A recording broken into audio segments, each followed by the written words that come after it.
Bakit wala ka pang asawa? Bakit? Naku, makukulong lang po ako, nanay, pag nag-asawa po ako. Hindi po ako naniniwala diyan. Hayaan mo na akong ganito na lang. Mas mabuti pa.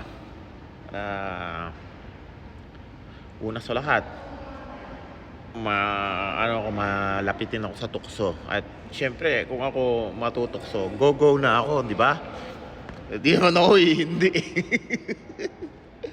At pangalawa is dami pang obligasyon eh. Di ba?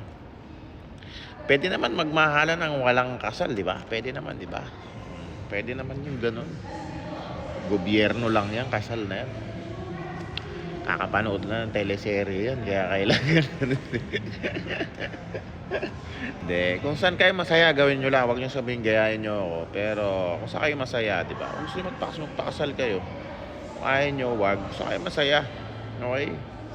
It's just, for me, it's just a piece of paper.